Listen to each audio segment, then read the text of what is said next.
who does not fast. Who does not fast, who has a legitimate excuse for not fasting.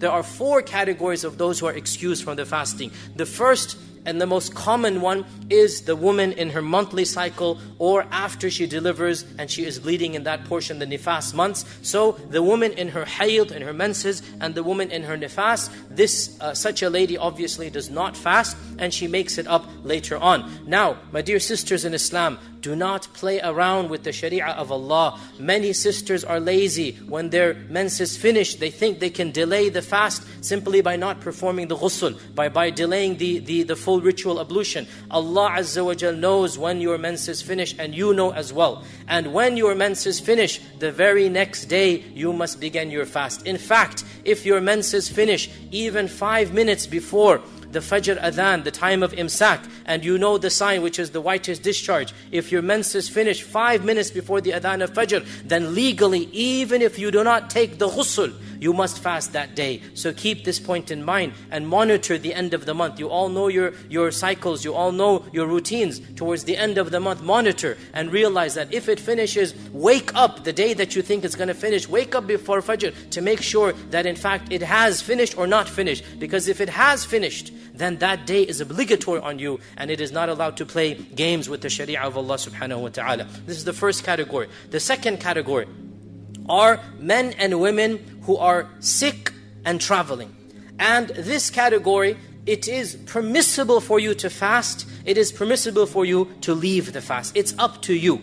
But the better thing to do is that if fasting is a hardship, then you should not fast.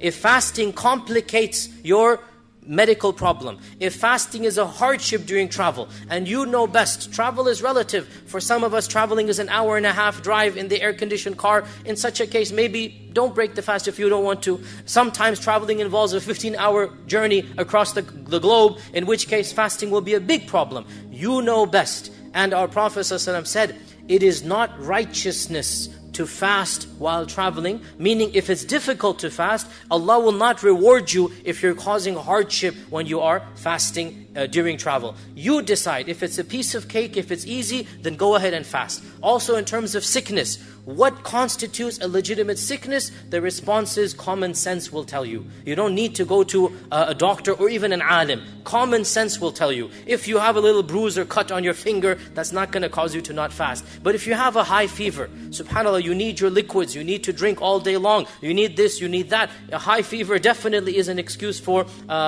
leaving the fast and then making it up on a later day. You know, use your better judgment. What sickness is such that it will complicate the fast if I continue fasting? And there might be some gray areas here and there. You're not quite sure. So go ahead and attempt in the morning to fast. If you feel you're getting a more strong headache or this or that, your sickness is being complicated, then break the fast, and Allah Azza wa Jal is forgiving and merciful. Also, there are gray areas of certain medical issues such as diabetes and others.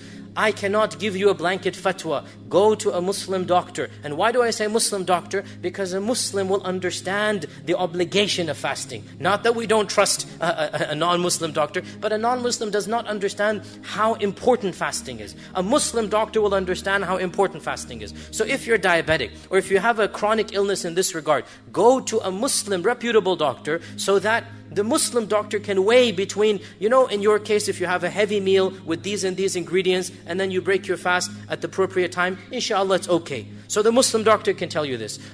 Because the Muslim doctor has experience of fasting, and he knows the obligation of fasting. So if there are areas such as diabetes, such as other things of this nature, then go seek counsel with a health professional who understands the obligations of fasting. This is the second category, sickness and traveler. The third category of those who don't have to fast are those who are permanently sick, or those who are too elderly and weak to fast. Permanently sick, severe case of diabetes. Severe case of diabetes. He cannot remain without food for 5 hours, let's say. Khalas. So Allah's sharia has not come to kill people or to make life difficult. For such a person, somebody who is very old, 70, 80 years old, he doesn't have it in him to fast.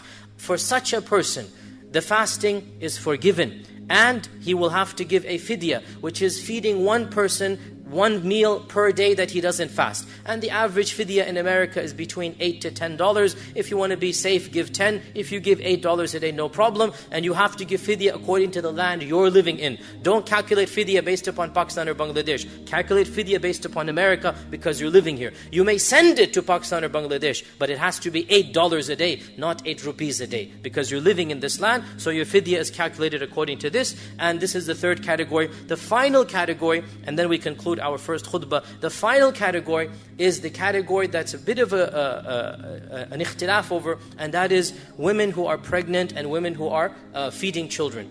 This category is where many women show laxity.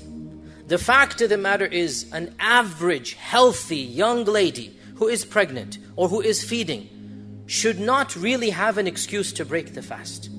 However, if the doctor says, or if she herself feels fainting or whatnot, then yes, we understand, and so the Sharia will allow her to break the fast. Nonetheless, an average young healthy lady who is pregnant or who is feeding a child, generally speaking, should not just jump to the conclusion, I don't have to fast. Because the fasting, generally speaking, should not harm her situation. Nonetheless, let her seek the advice of her own professional counselor. And also, again, let's encourage a Muslim doctor who understands the importance of fasting. If the doctor feels, and if she as well feels, that fasting will not be possible, then she may avoid the fast, but she will have to make up the days that she has missed. She cannot give money because her ruling is the ruling of the one who was sick or traveling. That is, she will overcome the sickness, she will come back to a regular state, and she will then have to fast all of the days. And indeed, Allah subhanahu wa ta'ala knows best.